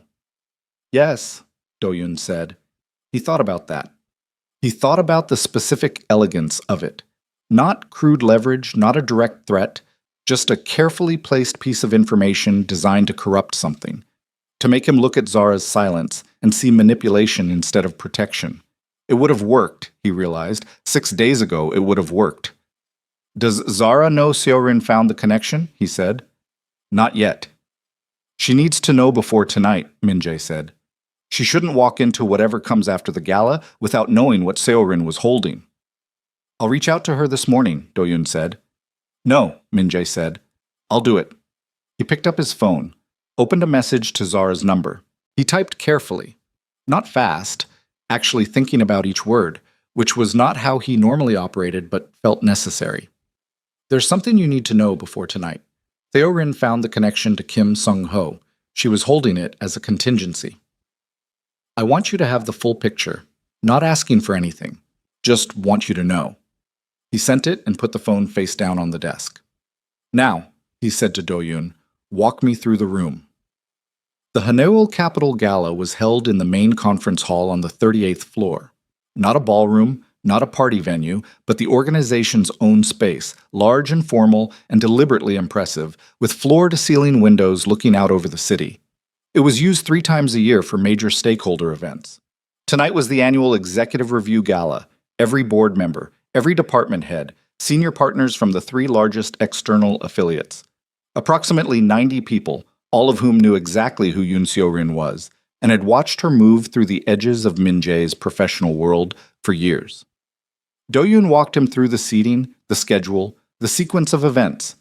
The documentation had gone to board members only, not to the wider guest list. The board members would be waiting. Everyone else would not know what was coming. Good, Min-jae thought again. Let it happen in front of everyone. Let it be witnessed. His phone lit up. Zara. I know. Do-yoon told me 2 days ago she'd been asking questions. I didn't know the extent of it. Thank you for telling me. A pause. Then, be careful tonight. He read it twice. Set the phone down. Be careful. Not good luck. Not I believe in you. Just be careful. The specific concern of someone who still cared about his physical existence, even while everything else remained unresolved. He found it more sustaining than any declaration would have been. The day moved. He worked. He took 3 calls from board members. Calm conversations, each man reading the documentation and arriving at the same conclusion independently, each one precise and professional and quietly furious in the way that senior men get when they realize they've been played inside their own house. Chairman Wu called again at noon. I want to speak first, Wu said, before you present. Let me open the formal portion of the evening. What I say will set the context. With respect, Chairman, Min-jae said, I'd like to handle this myself. A pause. I'm not offering to protect you, Wu said. I'm offering to establish the board's collective position before you speak as an individual. There's a difference. If I speak first, what follows is institutional, not personal. Min-jae considered this. Institutional is better, he said. Yes, Wu said. It is. A brief pause. Whatever else is true, Min-jae, your wife, your former wife, is a good woman. A number of us noticed that she was not treated accordingly. The line was quiet. I'm aware, Min-jae said. Good, Wu said. He ended the call. At 4 in the afternoon, Do-yoon came back to the office with a different kind of expression on his face. Not the tight, controlled stillness of the morning, but something sharper, more immediate. What? Min-jae said. Seo-rin moved up her timeline, Do-yoon said. She's arriving at 6, not 7. And she's bringing someone, a media contact, someone from a financial news outlet. Min-jae felt it land. She's going to try to get ahead of something. She doesn't know about the documentation, Do-yoon said, but she's smart, and she came in on the early flight and she spent the day preparing. I think she's planning to announce something tonight. Make a public play. What kind of play? My best read, Do-yoon said, is that she's going to use your father. She's going to frame it as a revelation. Position herself as the person who uncovered a deception inside your own household. Make herself the truth teller. He paused. She'd be destroying Zara publicly, in front of the organization, in front of a journalist. The office went cold. Min-jae stood up. Move the start time, he said. Everything begins at 6:30. I want the board seated and the formal session opened before Seo-rin has the chance to set up whatever she's planning. That's 30 minutes less. I know, do it. Do-yoon was already on his phone. Min-jae walked to the window. He looked out at Seoul. 38 floors down, the city in the mid-afternoon light, the Han River a dark line in the distance. He thought about Seo-rin on an early flight, sitting in her seat with her plan arranged in her mind, moving her pieces, patient and certain. He thought about 4 years. He thought about a woman who had stayed awake through the night monitoring his blood pressure, and the next morning watched him leave for Busan without saying a word. He turned around. I need you to call Zara, he said. Min-jae see. Not to bring her here, he said quickly. I'm not doing that. She needs to know about the journalist. If Seo-rin's plan was to go public with the information about her father, Zara needs to know that's no longer happening. She's been carrying that risk and she doesn't know the threat just escalated. Do-yoon looked at him for a moment. Then he nodded and picked up his phone. Min-jae went back to his desk and read through the 47 pages one final time. He knew them by now, could have recited the sequence of events in order, but he read them again because precision mattered tonight. He needed to speak from certainty, not from anger, and the difference between those two things in a room full of professional observers was everything. At 6:15 p.m., Kang Min-jae rode the elevator to the 38th floor. The room was already populated. The board members were seated at the far end near the formal presentation setup, 6 men and 2 women, all of them with the particular posture of people who have read something disturbing this morning and have been waiting all day to respond to it. The rest of the guest list was filtering in. Department heads, senior partners, the ambient professional noise of an organization gathered in one space, a bar set up along one wall, the city visible through the windows. Seo-rin was not yet in the room. Chairman Wu found him immediately. The old man was small and very straight in his evening jacket, and he gripped Min-jae's forearm briefly and looked at him with eyes that had seen approximately 40 years of organizational politics and did not embarrass easily. Ready? Wu said. Yes, Min-jae said. Good. Wu released his arm. I'll call the room to order at 6:30. Give you 2 minutes after I speak. Min-jae nodded. He moved through the room. He spoke to 3 department heads, said nothing of substance, held his face in its professional arrangement. His heart rate was regular. His palms were dry. He'd operated in high-stakes rooms his entire adult life, and his body knew how to manage itself in them, which tonight felt less like an advantage and more like a limitation. He wanted to feel something in his hands, some external evidence of what was moving through him, and his trained calm denied him that. At 6:22, Seo-rin entered. She came in with the journalist, a man Min-jae didn't recognize, mid-30s, the practiced, visible but not intrusive manner of someone attending an event as an observer. Seo-rin was in a dark green dress, her hair down, her posture composed and easy. She moved through the entrance and her eyes swept the room with the efficient assessment of someone who has walked into many rooms with a plan. Her eyes found Min-jae. She smiled. The smile of someone who believes they know exactly how this evening is going to go. He held her gaze and did not smile back. Something shifted in her expression. Just slightly, just a hairline fracture in the confidence. She crossed the room toward him. He waited. You moved the start time, she said when she reached him. Low, conversational, nothing in her voice. Scheduling? He said. Min-jae. Her voice dropped further. I know you went to see her last night. Do you? I have someone watching the hospital. A pause. I'm not angry. I expected it. But I need you to hear something before this evening goes any further, and I need you to hear it from me. Seo-rin, he said. She stopped. Not tonight, he said. Her eyes moved across his face. Reading him, the way she always read him, the way she'd been reading him for 4 years from a distance and in person. He saw the moment she decided she wasn't getting enough information from what she saw. Her chin lifted slightly, recalibrating. "I brought someone tonight," she said. "A colleague of mine. I think there are things that need to be said in front of—" "I know why you brought him," Min-jae said. The silence between them was 3 seconds long, and he watched it move through her in real time. Not fear. She wasn't afraid of him. She'd never been afraid of him. But recalculation. The rapid, nearly invisible process of a mind adjusting its model. "Min-jae!" Chairman Wu's voice cut across the room. "Ladies and gentlemen, if we could begin?" The room moved toward the formal seating. Seo-rin looked at him one more time. Her expression was impossible to read now. She'd closed it down, which meant she knew something was wrong, but didn't yet know what. He turned and walked to the front of the room. Wu stood at the head of the presentation space. He waited for the room to settle. 90 people. The ambient sound dropping as chairs found their positions and glasses were set down. "Thank you all for being here tonight," Wu said. His voice was the voice of a man who had been in rooms like this long enough that the room listened automatically. "Before we proceed to the evening's program, the board has an institutional matter to address. I want to speak briefly, and then I'll hand the floor to Min-jae." The room was very quiet. "Hanul Capital was built on a specific foundation," Wu said. "Not trust as a sentiment, trust as a structural principle. The belief that the people in this room operate with integrity toward the organization and toward each other. When that integrity is violated, it doesn't just damage a relationship, it damages the foundation." He paused.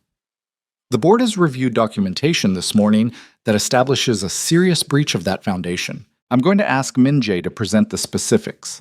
I want this room to understand that what you're about to hear has the board's full attention and our complete institutional response is already underway."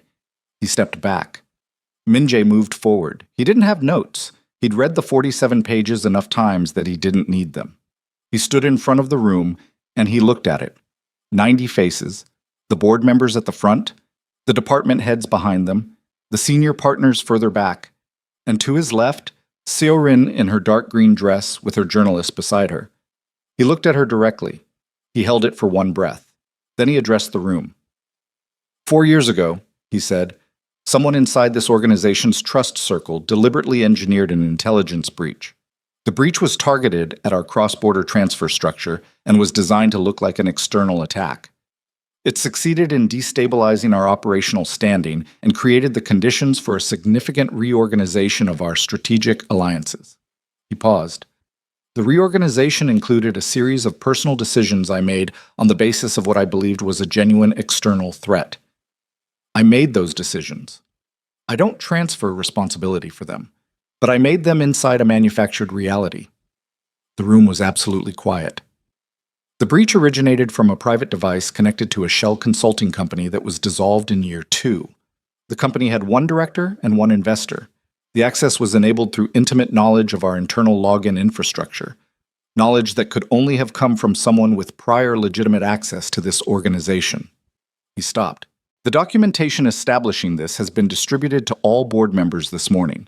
I'm going to say the name once, in this room, in front of all of you." He looked at Seo-rin. She was very still. Her face had closed completely. No expression, nothing. The total stillness of a person who has understood what is happening and is now simply enduring it. "Yoon Seo-rin," he said, "engineered the intelligence breach 4 years ago that destabilized Hanul Capital and forced a reorganization of my personal and professional alliances.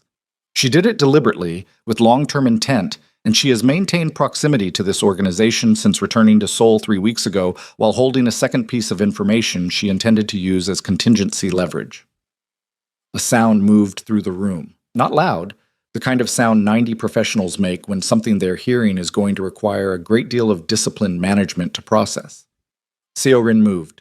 She stood up from her chair, not quickly, with control, with the specific controlled movement of someone who has decided to counter rather than absorb. Her journalist had his phone in his hand.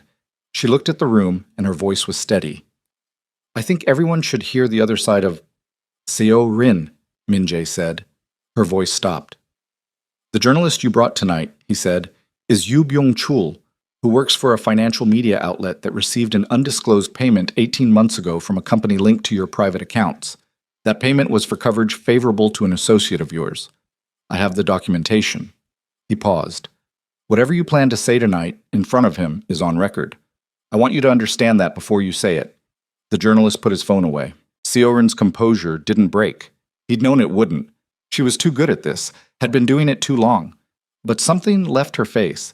Not the expression, not the control. Something underneath. The specific confidence of someone who believed they had more pieces than their opponent had just quietly, finally, run out. She picked up her bag. She looked at Min-jae once more, not with anger, he noted, not with anything as simple as anger, and then she turned and walked out of the room. The journalist followed. The room exhaled. Chairman Wu stepped forward. The board will formalize our response tomorrow morning. For tonight, he looked at the room with the authority of 40 years. We continue. Min-jae, thank you. Min-jae nodded. He stood at the front of the room while the formal gala resumed around him. The ambient sound returning, the professional noise of people absorbing something significant, and then continuing because continuing was what professional people did in these spaces. He stood there and he felt, underneath the managed calm of his body, something that was not triumph. He'd expected something like triumph, and it wasn't that. It was closer to exhaustion. The specific exhaustion of something that has been held too long being set down. Do-yoon appeared at his elbow. It's done, Min-jae said. It's done, Do-yoon confirmed. He paused. She's going to fight this. I know, Min-jae said. Let her. The documentation is complete. Legal is already filing. She had 3 years of relationship equity inside this organization, Do-yoon said. Some people will take her side. Some people always take the wrong side, Min-jae said. That's not new. Do-yoon was quiet for a moment. Then, what do you want to do now? Min-jae looked out at the city through the floor-to-ceiling windows. Seoul at night, the lights running all the way to the horizon, the Han River, a dark ribbon with light moving across it. He thought about a woman reading his text message this morning. 3 words. Be careful tonight. He thought about the clinic in Mapo and the cardiac specialist and 7 months of managing something alone. He thought about Byung-soo in a small apartment with books on every surface, lonely in the specific way of a man who made one catastrophic decision 30 years ago and has been living inside its consequences ever since. He thought about what it meant to run out of time before you understood what you were running out of. I'm going to the hospital, he said. Do-yoon looked at him. It was nearly 9 p.m. Her shift is over, Min-jae said. I checked. Do-yoon looked at him for a long moment, the professional assessment of a man who has known him for a decade and is reading something new in his face and deciding what to do with it. The car is downstairs, Do-yoon said. Min-jae moved through the room. People spoke to him. He responded briefly without stopping. He reached the elevator and rode down 38 floors and walked out of the building into the night air. The car was there. He got in. Seoul General, he said. The driver pulled out. Min-jae sat in the back and did not look at his phone. The city moved past. He thought about what he was going to say. He thought about the corridor on the 6th floor and her voice saying 3 years of being invisible and the specific precision of it. The way she'd chosen those words not to wound him, but because they were accurate. And accuracy was how she operated even when it cost her something. He thought about what a man does when he has run out of time and knows it and still has to try. The car stopped at a red light. Across the street, a woman was standing at a bus stop with her arms folded against the cold, looking at her phone. Ordinary. Just a person at the end of their day. He watched her for the 5 seconds the light lasted, and then the car moved and she was gone. His phone lit up. Zara. Not a message, a call. He looked at the screen. His heart rate did something that his trained body had not prepared for and had no good management strategy against. He answered. I know what happened tonight, she said. Her voice was even, measured, but underneath it was something that had been running all day, something held tight and finally allowed to move. Do-yoon told me about the journalist, about what she was going to try to do. It didn't happen, Min-jae said. I know. A pause. Are you all right? The question landed in the car and sat there. He was in a moving vehicle heading toward her hospital on a cold Seoul night, And the woman on the other end of the line was asking him if he was all right after he had just publicly dismantled the woman who had engineered the conditions of their marriage. And he did not know what to do with the fact that her first question was whether he was all right, and not whether this changed anything, not what he was expecting from her, just the plain human concern of a person. For another person they have not stopped caring about, despite 3 years of being invisible. "No," he said. A brief silence. "Where are you?" she said. "On my way to you, Amam," he said. "If that's—" He stopped. Started again. "I should have asked." Another silence. Longer. "The cafe across from the main entrance," she said. "I'm already here. I've been here for an hour." A pause. "I didn't know if you'd call." He looked out the window. The hospital was 2 minutes away, its lights visible already above the roofline of the surrounding buildings, the specific brightness of a place that did not go dark. "I'm 2 minutes out," he said. "Okay," she said. She didn't hang up. He didn't hang up. They stayed on the line for the remaining 2 minutes without speaking. The call opened between them, the sound of the car moving through the city, and somewhere on the other end of the line, the ambient sound of a cafe. Small sounds, the ordinary acoustic texture of a place where people sat and waited. And he held the phone and listened to it, and it was the most connected he'd felt to another human being in longer than he could honestly remember. The car stopped. He got out. The cafe was directly across, its window lit, a few people inside, the ordinary refuge of a place that served coffee at any hour to people who needed somewhere to be between one thing and the next. Through the glass, he could see her. She was at a corner table, her coat still on, both hands around a cup, looking at the table. She hadn't seen him yet. He stood on the pavement on the other side of the street and looked at her for a moment. This woman who had spent 3 years taking care of a man who hadn't noticed, who had kept secrets that weren't hers to keep because the timing was never right, who was managing something in her own chest that scared him in a way that the gala and the board and Seorin and all of it together had not scared him. She looked up. Through the glass, across the street, their eyes found each other. He crossed. He pushed open the door of the cafe, and the warm air of the place met him. And he walked to her table, and she looked up at him.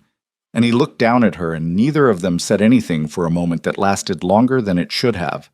Then she said, "Sit down, Minjai," in the voice she used when she was past the point of performing anything. And he sat down, and the cup between her hands was almost empty, and outside Seoul was doing what it always did. And everything that needed to be said was still ahead of them, every hard inch of it still to be crossed.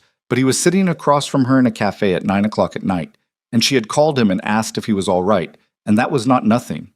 That was, in fact, the only thing that mattered in the city tonight, and he knew it with a certainty he hadn't felt about anything in 3 years. He sat down. The chair scraped against the cafe floor, and he sat down across from her, and she looked at him, and he looked at her, and the cup between her hands was almost empty, and the cafe was warm in the specific way of places that stay open late, the kind of warmth that is functional, rather than welcoming, just heat against the cold outside. She didn't say anything immediately. She looked at him the way she'd looked at him in the hospital corridor, that long, careful assessment, reading him the way she read everything, with the full attention of someone for whom missing a detail had always carried consequences. "You should order something," she said finally. "You haven't eaten." "How do you know I haven't eaten?" "Because you never eat on days like this," she said. "You run on adrenaline and forget the rest exists." He flagged down the server and ordered coffee. She watched him do it.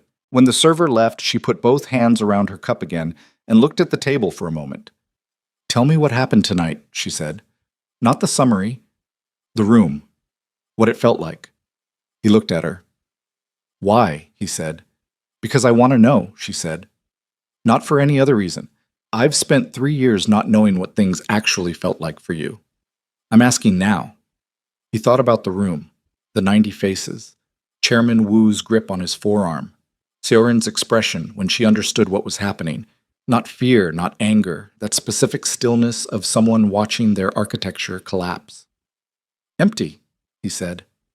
"Afterward. Not during. During it was just work, just the thing that needed doing. But after." He paused. "I thought it would feel like something resolved. It didn't." She nodded, not surprised. "Because it didn't fix the actual problem," she said. "No," he said. The actual problem is you, she said. Not unkindly, just with the precision that was native to her. He looked at his hands on the table. Yes.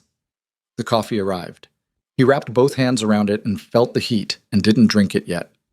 Outside, through the cafe window, Seoul continued. A bus pulling up to the stop across the street, its doors opening, a handful of people getting off, each one moving in their own private direction. I want to ask you something, he said. She waited. Your heart, he said. He said it directly, the way you say things when you've decided to stop going around them. The clinic in Mapo, 7 months. She was quiet for a moment. How did you find out? She said. Do-yoon traced your schedule. He wasn't looking for it. He found it by accident while cross-referencing other things. He paused. You were managing it alone. Yes, she said. While managing my medication, he said, after my event in November. Yes. While protecting my father's identity. Yes. While keeping the Zhang deal from collapsing and the Park inquiry from escalating. She looked at him steadily. I wasn't keeping score. I know you weren't, he said. That's worse. She looked at the table. Her jaw moved slightly. A small tension, just once. It's early stage, she said. The prognosis is good. I have an excellent specialist, and I understand the condition better than most patients because I operate on it every day. I was not in danger of dying without telling you. She looked up. I want you to know that. I'm not telling you to make you feel guilty. I already feel guilty, he said. I know, she said. But I need you to understand that I didn't keep it from you to punish you. I kept it because... She stopped. The cup moved slightly between her hands. Because if I'd told you, you would have stayed. Not because you wanted to. Because you couldn't leave a sick woman. And I couldn't, Her voice didn't catch, but something near catching moved through it. I couldn't become a reason you stayed out of obligation. That's not... She paused. I spent 3 years being overlooked. I wasn't going to spend more time being pitied. The cafe was quiet around them. Someone at the counter ordered something. The machine made noise. Then the noise stopped and the quiet came back. You deserved better than what I gave you, he said. She looked at him. Her eyes were very direct. Yes, she said. I did. He held that. Didn't deflect it, just let it sit between them because it was true, and she'd earned the right to have it acknowledged without qualification. I don't know how to fix 3 years, he said. You can't fix them, she said. They're done. They happened the way they happened. Then what? He stopped himself. He'd been about to ask what he was supposed to do, and he caught it because that was still the wrong question, still the question of a man looking for instruction, for a task he could complete and mark resolved. She saw him catch it. You almost asked me what to do, she said. Yes, he said. A very brief thing moved across her face that was not quite a smile but was in its neighborhood. That's the first honest thing you've stopped yourself from saying, she said. In 3 years. He looked at her. I didn't say anything for 3 years, he said. No, she said. You said plenty. You just didn't say true things. She paused. You were always very composed, very correct, very professionally courteous. You said good morning and you asked about my shifts and you occasionally mentioned things that had happened in your day, but you never said a true thing, not once. He didn't argue. She was right, and arguing would have been another form of avoidance. I'm saying them now, he said. I know, she said. That's why I'm still sitting here. They stayed with that. Outside the bus had gone and the stop was empty and the street was doing its late-night thing. Thinner traffic, the particular quality of Seoul after 10, still alive but with more space between things. Your father, she said. I went to see him yesterday, he said. I know. He called me this morning. Min-jae looked at her. He called you. He wanted to tell me himself that you'd been. He was... She stopped. He was moved. He didn't say it that way. He said he thought the conversation went well and that you seemed like someone he'd like to know better. She paused. That's a lot coming from him. He's very careful with what he says. He got that from somewhere, Min-jae said. She looked at him. The not-quite smile again, more present this time. He did, she said. Min-jae drank his coffee. It had cooled enough to drink, and he drank it and set it down and looked at the cup for a moment. He thought about Byung-soo's hands on the mug. He thought about 30 years. He thought about what it meant to make one catastrophic choice and then spend the rest of your life inside it, unable to undo it, just living beside it, carrying it. He thinks he doesn't deserve to ask anything of me, Min-jae said. He doesn't, Zara said simply, and he knows it, which is probably why he'll never stop trying. She paused. He brought me jollof rice once. He'd looked up the recipe. It was not successful. The not-quite smile became something more. He tried very hard. Min-jae looked at her. He brought you food, he said. He was trying to say something he didn't know how to say, she said. It's a thing people do. It was the most ordinary sentence, and it landed with the weight of everything underneath it. The years, the silences, the antacid tablets in the left breast pocket, the grocery list specifying the correct brand of oat crackers, the rice cooked on days off to manage the weight of other people's hearts, stopping and restarting. All of it the same language. All of it the language of people trying to say something they don't know how to say. He had not learned the language. He'd been in the same house as it for 3 years, and he had not learned it. Zara, he said. She looked at him. I'm not going to ask you to come back, he said. I need you to know that. I'm not here tonight to negotiate or to ask for something. I came because you called and asked if I was all right, and that was... He stopped. That was more than I'd earned, and I wanted to sit across from you and tell you what I should have been telling you for 3 years. She was very still. You are the most remarkable person I have been in a room with, he said. Not because of what you did for me, not the Jong deal, or November, or my father, or any of it. Those things are... He paused, finding the right word, staggering. They're staggering, and I can't think about them without feeling something that doesn't have a clean name. But that's not what I mean. He stopped again. He was not a man who struggled for words, and he was struggling for words, and he held himself inside the struggle without rushing out of it. You knew who you were. You knew exactly who you were the whole time, what you valued, what you were capable of, what you deserved. You just made the mistake of staying somewhere that didn't see it. He looked at her. I was that somewhere. And I'm sorry, she breathed. It wasn't a sharp breath, wasn't dramatic, just a breath, slow, the kind that moves through you when something you've been holding for a long time is allowed to shift. I know you are, she said. That's not enough, he said. No, she said. It's not, but it's real, and real is more than I got for 3 years, so. She looked at her cup. It counts. They sat for a while in the quiet of the cafe. The server came by and refilled her cup without being asked and left, and the small disruption of it settled back into stillness. I got the London offer, she said. He looked at her. The research fellowship, she said. Imperial College, cardiac research, specifically the intersection of genetic markers and surgical intervention in early-stage HCM. She paused. It's exactly what I want to do. It's been what I wanted to do since before any of this. She looked at him steadily. I applied 8 months ago. I got the offer 2 weeks before I filed the papers. 8 months ago. She'd applied 8 months ago, while still in the marriage, while managing her condition alone, while visiting his father in Mapo. She'd been building toward something, a life on her own terms, the things she'd been deferring. And she'd filed the papers when the offer made it real, when the exit became an entrance. When do you go? He said. 6 weeks, she said. He nodded. Once. He held it in his chest and kept his face where it was. That's what you should do, he said. She looked at him carefully. You're not going to... No, he said.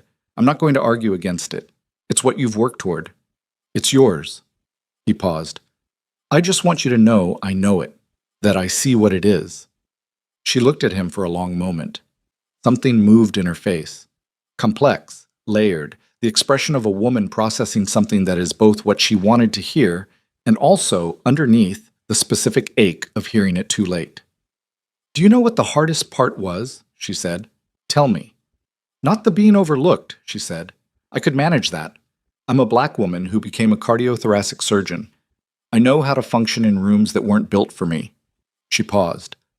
The hardest part was knowing you were capable of more. I could see it. There were moments, small ones, rare, where I saw who you actually were underneath the organization and the control and the performance. And those moments made everything else harder to carry because they meant it wasn't structural. It wasn't that you were incapable. It was that you just... She stopped. Didn't choose to, he said. Didn't choose to, she said. The word choose sat between them, specific and accurate and final. I'm choosing now, he said. I know, she said, and I believe you. I want to say that clearly. I believe you. This, tonight, is real. I can tell the difference. She looked at him. But choosing now doesn't reach back. It doesn't fix what the last 3 years felt like. A pause. And I've spent 3 years not choosing myself. I need to do that for a while. I need to go to London and work on the thing I've always wanted to work on and find out what I'm like when I'm not managing someone else's life. You should, he said. I know I should, she said. I'm not asking for permission. I know you're not, he said. I'm agreeing with you. There's a difference. She looked at him. The not-quite smile returned, fuller this time. There is a difference, she said. They sat a little longer. The cafe was thinning out. A couple near the window gathered their coats. A man at the counter paid his bill. The server wiped down a table. The ordinary management of a place moving toward its end of night. The divorce, he said. The lawyers will finish it, she said. It won't be complicated. I don't want anything that isn't mine. Zara. Min Jae. Her voice was quiet but absolute. I'm not doing this for a settlement. The marriage was what it was, and now it's done, and I'm going to London, and I need to go clean. She paused. Let me go clean. He looked at her. All right, he said. She nodded. He reached into his jacket pocket. He had nothing to give her. No document, no object, nothing prepared. He'd come here with himself and nothing else. He put his hand flat on the table between them, palm down, and looked at it. I'm going to be different, he said. Not for you. I need to say that clearly. Not to earn something back. Just because the man I was in that marriage is not a man I want to remain. He paused. I'm going to see my father. I'm going to figure out what that is. I don't know how to say this without it sounding like I'm performing something. Just say it without the preamble, she said. I'm going to try to be worth knowing, he said. That's all. She looked at his hand on the table. She looked at his face. Okay, she said. Not dismissive, not insufficient, just the acknowledgement of a woman who has spent a long time listening for true things and has just heard one. She looked at her watch. I have a surgery at 6, she said. I know, he said. I'll let you go. They both stood. He left money on the table. She pulled her coat tighter. They walked toward the door together and stepped out into the night air, which was cold and clean and immediate after the warmth of the cafe. They stood on the pavement. Across the street, Seoul General was lit up against the dark, the way it was always lit, the way it would be lit when they were both gone from this pavement and this conversation and this specific night. It did not stop and it did not dim, and it was, he thought, a very accurate symbol of Zara herself. She turned to look at him. Take care of yourself, she said. Your medications, your follow-ups. Duyun doesn't know what he's watching for the way I do, so you need to actually go to the cardiologist and not tell yourself you'll do it later. I'll go, he said. I'm serious. I know you are, he said. I'll go. She looked at him for a moment, the direct assessment, the full attention. Good, she said. She turned to go. Then she stopped. She turned back. I didn't stop, she said. I want you to know that. Whatever the last 3 years looked like from the outside, I didn't stop. She paused. I just reached the end of what I could carry alone. He looked at her. I know, he said. She nodded, and then she crossed the street without looking back, moving through the hospital entrance, and the doors closed behind her, and she was gone into the lit-up building that ran all night, and he stood on the pavement in the cold for a long time after. Then he got in the car. He didn't say anything to the driver. The driver, who had been with him for 6 years and had learned the language of his silences, simply drove. The weeks that followed moved at their own pace, too. Not fast, not slow, but with the particular texture of time that has been reorganized. The divorce was finalized on a Tuesday morning in a lawyer's office on Tehran Row, with neither of them present, their signatures already on the papers, the legal machinery completing what had been set in motion before sunrise on a morning that felt now like it belonged to a different version of events. Min-jae was in his office when Do-yoon brought him the confirmation. He looked at it. He signed the final document and handed it back and went back to his work, and Do-yoon left, and the office was quiet. He thought about 4 minutes, the amount of time it had taken him to sign the original papers. He thought about what 4 minutes costs when you spend them wrong. He went to the cardiologist that week. He sat in the waiting room in his suit and felt strange about it. The ordinariness of sitting in a waiting room, the absence of anyone managing the appointment for him. No antacid tablet in his left breast pocket because he'd put it there himself that morning, having finally thought to buy the right ones.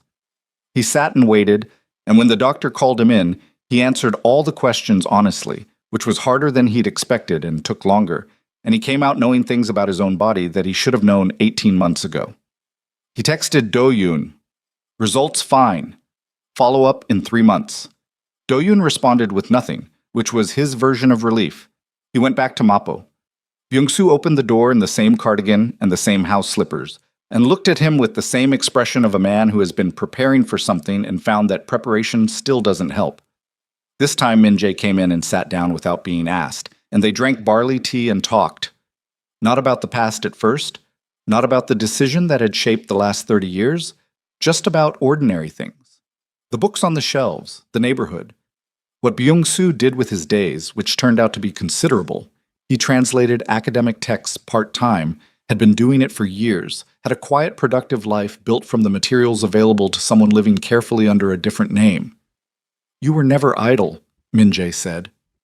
"Idleness didn't seem like something I'd earned," Byung-soo said. They sat with that. After a while, Min-jae said, "I need to understand what happened. Not to forgive it tonight, not to do anything with it tonight. I just need to understand it in your words." Byung-soo looked at his hands. He talked for a long time. He did not make excuses. Min-jae had expected excuses and prepared himself for the particular anger of excuses. But they didn't come. What came instead was just the story, told plainly, with all its failures visible. A young man in debt to people who used violence as a business tool, a wife and a 7-year-old son who were legible leverage, a decision made in terror that had presented itself as protection and was also, honestly, cowardice. He said that last word himself. He did not wait for Min-jae to say it. "I was afraid," Byung-soo said, "and I chose the thing that let me survive my fear. And your mother and you paid for that." Min-jae looked at the wall. He thought about 7 years old. He thought about the specific shape of growing up around an absence, how it had made him who he was. The control, the composure, the belief that needing things from people was a structural weakness to be engineered out. He thought about how much of his marriage he could trace back to a boy who learned early that depending on people was dangerous because people left. "You made me who I am," Min-jae said. "Not entirely," Byung-soo said carefully. "Enough," Min-jae said. A pause. "Yes," Byung-soo said. "Enough." They sat in the small apartment with the books on the surfaces, and the barley tea cooling between them and the afternoon light coming through the half-open curtains. Min-jae did not forgive him that afternoon. He wasn't ready, and he knew the difference now between saying something true and performing the thing that was expected. But he stayed for 2 hours, and when he left, he said he would come back, and he meant it. And Byung-soo stood in the doorway and nodded. And that was enough for today. He called his mother that evening. She answered on the second ring, which meant she'd been near her phone, which meant Do-yoon had told her he might call. He would speak to Do-yoon about that later. For now, he sat on the couch in the empty penthouse and talked to his mother for 40 minutes, which was longer than they'd spoken in years. And he told her about his father, and he let her be silent for a long time after. And then he said, "I'm not asking you to do anything with this. I just wanted you to know." She was quiet for another moment. "I knew," she said. "I've known for 12 years. A letter came." He closed his eyes. "Why didn't you? You were doing well," she said. "You'd built something. I didn't want to—" She paused. "I didn't want to complicate what you'd made of yourself with what he'd failed to be." He sat with that. The specific weight of it. The things people protect you from that end up shaping you anyway, just underground, just at the level you can't examine. "Mom," he said. "I know," she said. "I know. I should have told you." "Yes," he said. You should have. I know, she said again. They stayed on the line. He heard her breathing, the particular pattern of it. She was not crying, but she was close to it, had been close to it since the beginning of the call, holding it together with the specific discipline of a woman who had been holding things together for 30 years. Come for dinner, she said finally. Bring Byung-soo if you want, or don't. But come. I'll come, he said. Next week. Good, she said. I'll make something. He ended the call and sat in the penthouse with the lights not yet on and the city visible through the windows, Seoul doing its evening shift, the particular beauty of it from 52 floors up, the thing Zara had mentioned once about the Han River being visible from the bedroom. He went to the bedroom window and looked. She was right. You could see it clearly from here. A dark ribbon in the evening light, the bridges crossing it, the city on both sides of it going about its business, the river itself moving south with the quiet indifference of things that were here before any of this and would be here after. He stood there for a while.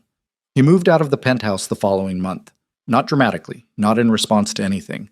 It just became clear to him that 52 floors and 12 rooms was not what he needed, that he'd lived there for years because it was appropriate to the image of who he was, and that image was something he was no longer interested in maintaining.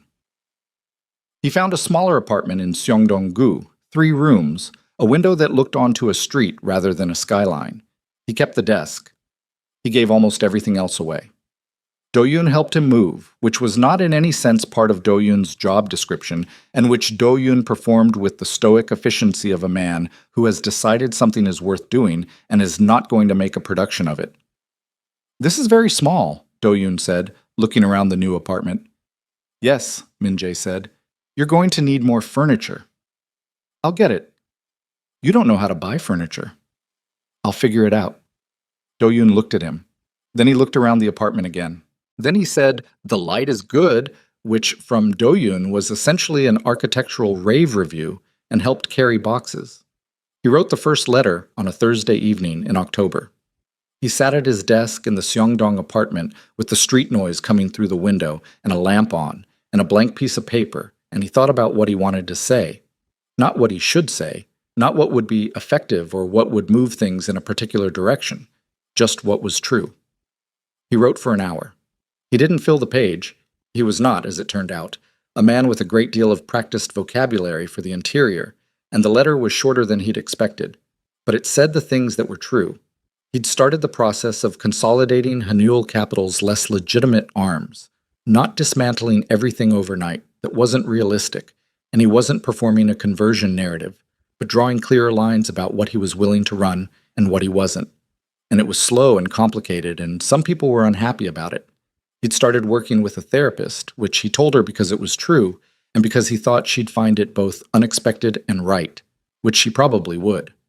He was having dinner with his mother next week, and Byung-soo was coming, and he had no prediction for how it would go except that it would be real, which was more than any of the arranged performances of his previous life had been. He sealed the letter. He did not ask anything. He did not frame it as a gesture toward any particular outcome. He just sent it. She wrote back 3 weeks later.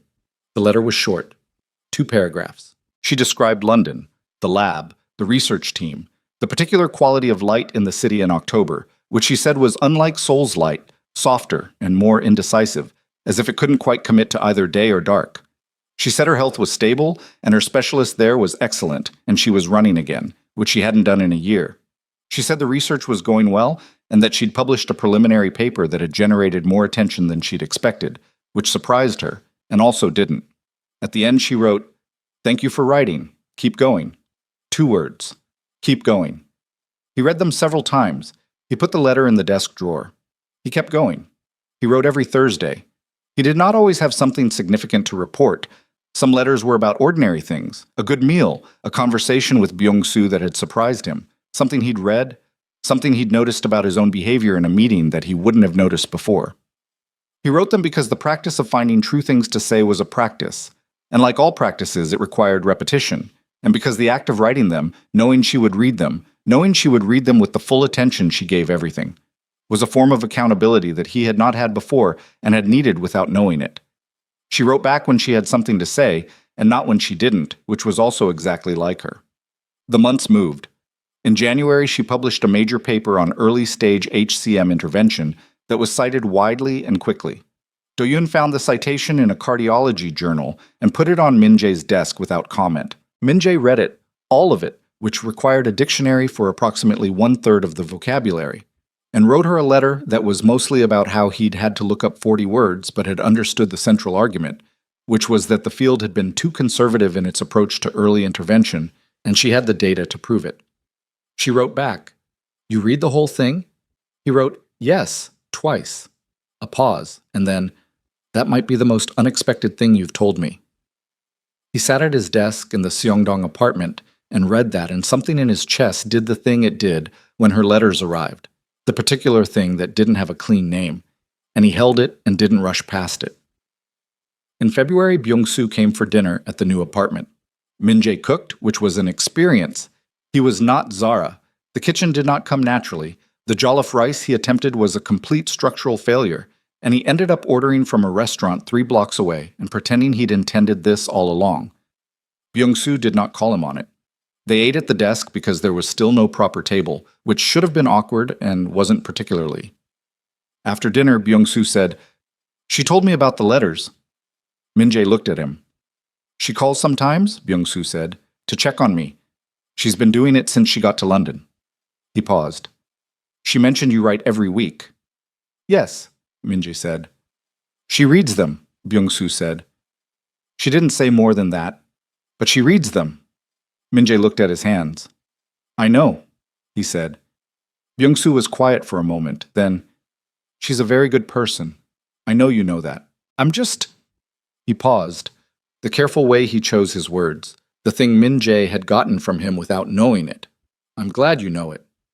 "I know it," Min-jae said. "Good," Byung-soo said. He picked up his tea. "The rice would have been better." "I know," Min-jae said. "You should practice." "I know," Min-jae said. Byung-soo smiled. It was the first time Min-jae had seen him smile, and it was, he noted with the specific surprise of recognition, familiar in a way that had nothing to do with memory. Spring came. In April, Zara called him for the first time since the cafe. Not a text, not a letter, a call on a Tuesday evening, which was not a Thursday, which meant it was not the scheduled rhythm of the letters, and was something else, something she'd decided to do in the moment. He answered. "I have a question," she said. "Ask it." "The research fellowship has an extension option," she said. "Another 18 months. I'm going to take it." A pause.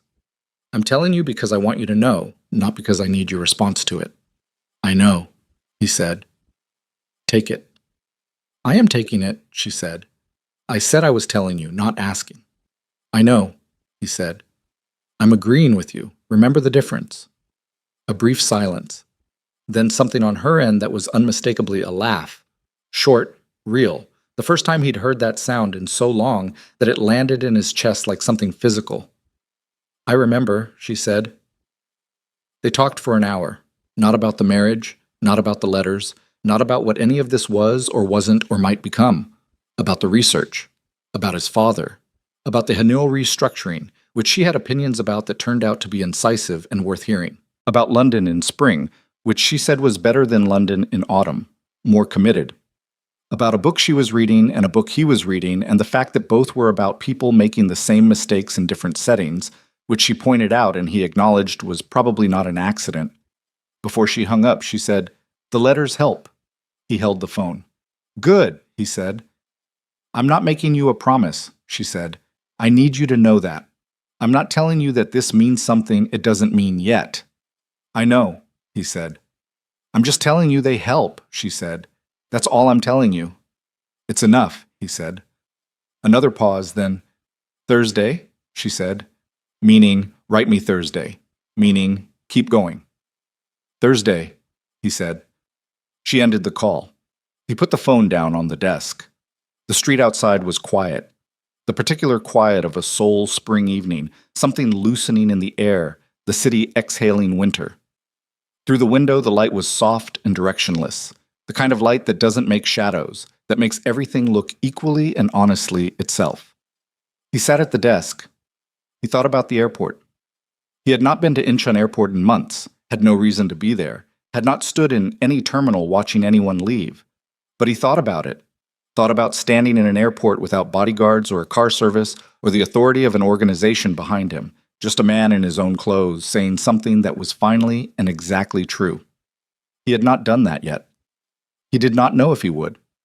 What he knew was Thursday, and the desk, and the lamp, and the city going about its honest business outside the window. What he knew was his father's apartment in Mapo, and his mother's voice on the phone, and the cardiologist and the 3 boxes he still hadn't unpacked in the corner of the room. What he knew was the specific labor of becoming something other than what you've been, which was not dramatic, was in fact the least dramatic thing there was. Just the daily decision, made again and again, to do the harder thing and the truer thing and not to confuse the two. The divorce papers were in the desk drawer. Zara's last letter was in the desk drawer.